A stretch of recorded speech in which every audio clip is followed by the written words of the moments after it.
Because some of you may want some practice using the Punnet squares that we described in the genetics and inheritance PowerPoint, I thought that I'd work a couple of examples while recording on my phone being balanced on a water glass. Remember that everybody carries 2 alleles for each gene. The only exception to that are genes on the X chromosome in males.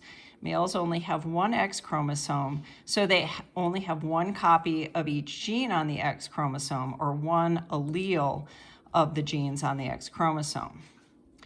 But for genes not on the X chromosome, both males and females have 2 copies, so 2 alleles. If those 2 alleles are the same, an individual is homozygous, and if those 2 alleles are different versions of the same gene, that individual is heterozygous.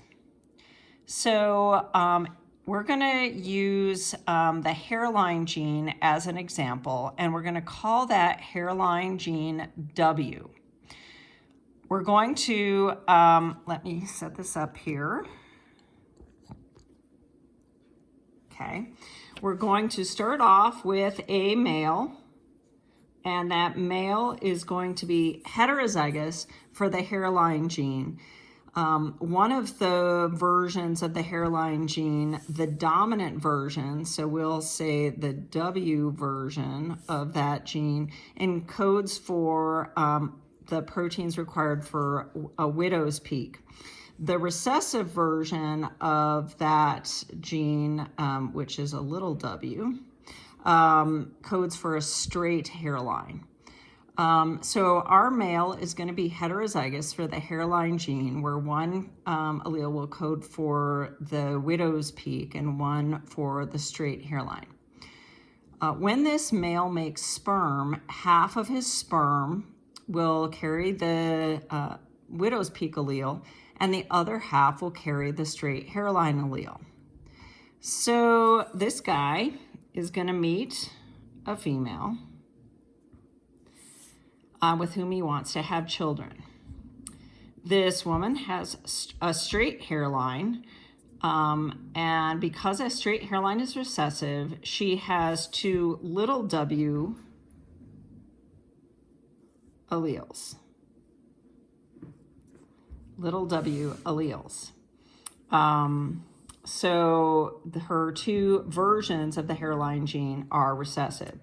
When she makes eggs, they must carry the straight hairline gene because that's all that she has. So we're going to now draw our Punnett square.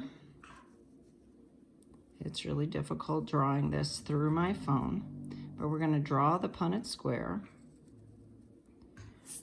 Okay, and we're going to fill it in with the possible gamete offerings.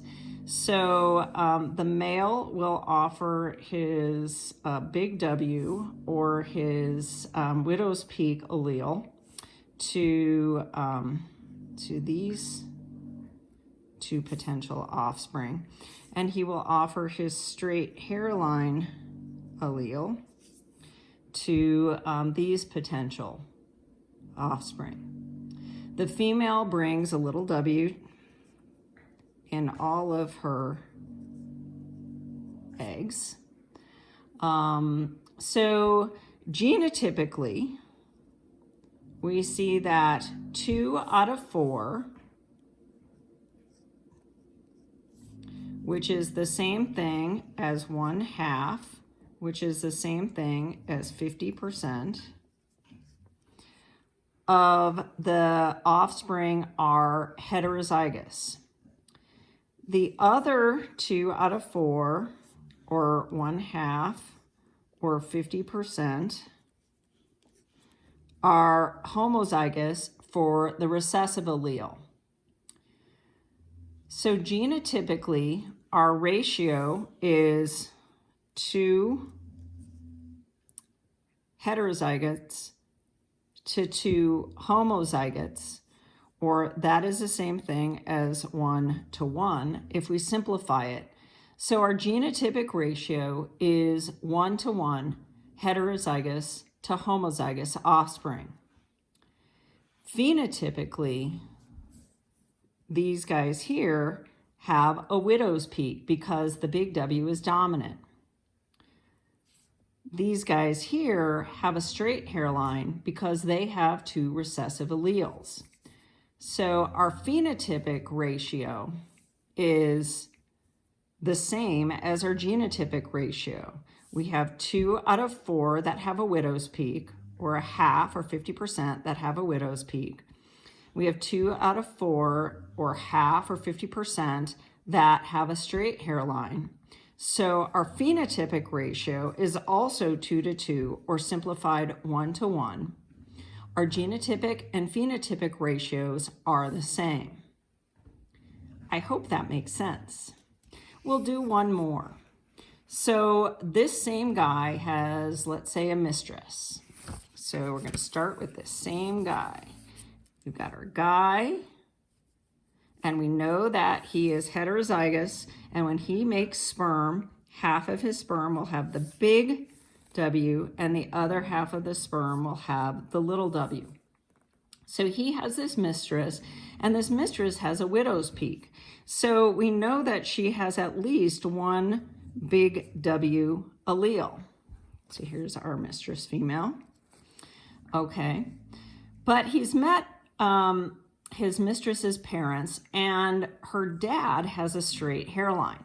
So because of this, we know that dad only could offer the straight hairline allele. So we know that mistress, Miss Mistress, we'll call her, is also heterozygous for the widow's peak gene.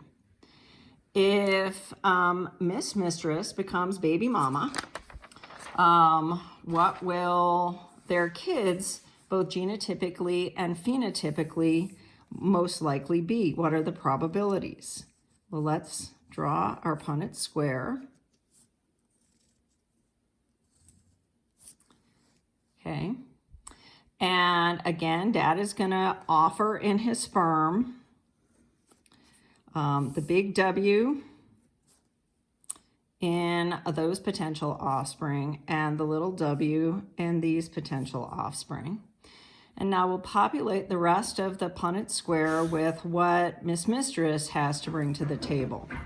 So she is going to offer a big W to these two offspring and a little w to these two potential offspring.